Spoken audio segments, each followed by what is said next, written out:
പ്രധാന വാർത്തകൾ. Idukki power house അടച്ചു. വൈദ്യുതി, ജലവിതരണം തടസ്സമില്ലാതെ ഉറപ്പാക്കാൻ വിപുലമായ ക്രമീകരണങ്ങൾ. ചോർച്ച ഗുരുതരം, 30 ദിവസത്തെ ഷട്ട്ഡൗൺ. 1096 മെഗാവാട്ട് വൈദ്യുതി പുറത്തുനിന്ന് വാങ്ങും. ഇടുക്കി സംസ്ഥാനത്തിന്റെ ഊർജ്ജ കേന്ദ്രമായ ഇടുക്കി ഭൂഗർഭ പവർ ഹൗസിലെ നിർണായക അറ്റകുറ്റപ്പണികൾക്കായി ഇന്ന് നവംബർ 12, 2025 രാവിലെ മുതൽ നിലയം പൂർണ്ണമായും അടച്ചിട്ടുള്ള ഷട്ട്ഡൗൺ ആരംഭിച്ചു.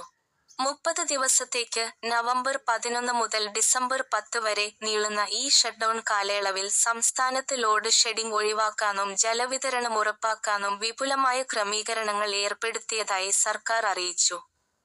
അടിയന്തര നടപടിക്കു കാരണം യൂണിറ്റ് 5, 6 എന്നിവയിലെ അപ്സ്ട്രീം സീലുകൾക്ക് നിലവിലുള്ള തകരാറും വാൽവ് ബോഡിയിൽ കൂടിയുള്ള ഗുരുതരമായ ജലചോർച്ചയുമാണ് അടിയന്തിരമായി പവർ ഹൗസ് അടയ്ക്കാൻ കാരണം.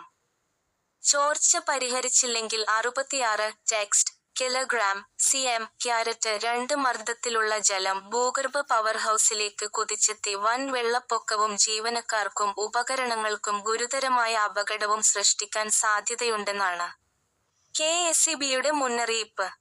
പന്നിയാർ ദുരന്തത്തിന്റെ പശ്ചാത്തലത്തിൽ സുരക്ഷാ ആശങ്കകൾ കണക്കിലെടുത്താണ് 30 ദിവസത്തെ അടച്ചിടൽ. അറ്റകുറ്റപ്പണികൾക്ക് മുന്നോടിയായി ഒരു ജനറേറ്റർ മാത്രം പ്രവർത്തിപ്പിച്ച് പെൻസ്റ്റോക്ക് പൈപ്പിലെയും പ്രഷർ ടണലിലെയും ജലം ഒഴുക്കിക്കളയുന്ന പ്രവൃത്തി പുരോഗമിക്കുകയാണ്. 2 ദിവസത്തിനകം വാൽവ് അഴിച്ചുമാറ്റുന്ന ജോലികൾ ആരംഭിക്കും. വൈദ്യുതി, ലോഡ് ഷെഡിംഗ് ഉണ്ടാകില്ല. സംസ്ഥാനത്തെ വൈദ്യുതി വിതരണം തടസ്സമില്ലാതെ തുടരുന്നതിനായി കെ.എസ്.ഇ.ബി സുസജ്ജമാണ്. ഷട്ട്ഡൗൺ കാലയളവിൽ സംസ്ഥാനത്ത് ലോഡ് ഷെഡിംഗ് ഉണ്ടാകില്ല എന്ന് ഉറപ്പാക്കിയിട്ടുണ്ട്. ഇതിനായി 1096 മെഗാവാട്ട് വൈദ്യുതി വാങ്ങുന്നതിനുള്ള കരാറുകളിൽ കെ.എസ്.ഇ.ബി ഏർപ്പെടുകയും അന്തർ സംസ്ഥാന കോറിഡോർ ഉറപ്പാക്കുകയും ചെയ്തിട്ടുണ്ട്. ജലവിതരണം, സവിശേഷ ക്രമീകരണങ്ങൾ. പവർ ഹൗസ് ഷട്ട്ഡൗൺ കാരണം ഉണ്ടാകാനിടയുള്ള ജലവിതരണ പ്രശ്നങ്ങൾ പരിഹരിക്കുന്നതിന് ജലസേചന വകുപ്പുമായി സഹകരിച്ച് പ്രത്യേക കർമ്മപദ്ധതിക്ക് രൂപം നൽകിയിട്ടുണ്ട്. ഇതിനായി വൈദ്യുതി, ജലസേചന വകുപ്പ് മന്ത്രിമാർ ചർച്ച നടത്തുകയും തുടർന്ന് സർക്കാർ ഉത്തരവ് പുറപ്പെടുവിക്കുകയും ചെയ്തിരുന്നു. മലങ്കര അണക്കെട്ട്. ആദ്യത്തെ 9 ദിവസം ജലവിഭവ വകുപ്പിന്റെ നിയന്ത്രണത്തിലുള്ള മലങ്കര അണക്കെട്ടിൽ നിന്നും നിയന്ത്രിത അളവിൽ വെള്ളം തുറന്നുവിടും. താത്കാലിക തടയണകൾ തൊടുപുഴ ടൗൺ, മൂപ്പിൽക്കടവ്, തെക്കുമല, ആരക്കുഴ മൊഴി എന്നീ പമ്പിങ് സ്റ്റേഷനുകളിൽ ആവശ്യമെങ്കിൽ മണൽ ചാക്കുകൾ ഉപയോഗിച്ച് താത്കാലിക തടയണകൾ നിർമ്മിച്ച് കുടിവെള്ള ലഭ്യത ഉറപ്പാക്കും.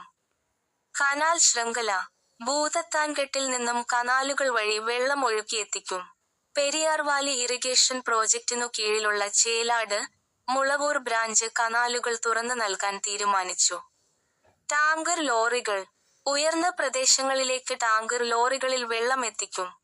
ഊർജ്ജ വകുപ്പ് അഡീഷണൽ ചീഫ് സെക്രട്ടറിയും ജലവിഭവ വകുപ്പ് അഡീഷണൽ ചീഫ് സെക്രട്ടറിയും ജില്ലാതല ഡിസാസ്റ്റർ മാനേജ്മെന്റ് അതോറിറ്റികളുമായി ചേർന്ന് സംയുക്ത നിർദ്ദേശങ്ങൾ നൽകി ഏകോപനം ഉറപ്പാക്കും. കെ.എസ്.ഇ.ബി നിശ്ചിത സമയപരിധിക്ക് മുമ്പ് തന്നെ പ്രവൃത്തി പൂർത്തീകരിക്കാൻ ശ്രമിക്കുമെന്നും അറിയിച്ചിട്ടുണ്ട്. കൂടാതെ നവംബർ 20 വരെ മഴ ലഭിക്കാൻ സാധ്യതയുണ്ടെന്നും കാലാവസ്ഥാ സൂചനകളുണ്ട്. News city Thiruvananthapuram.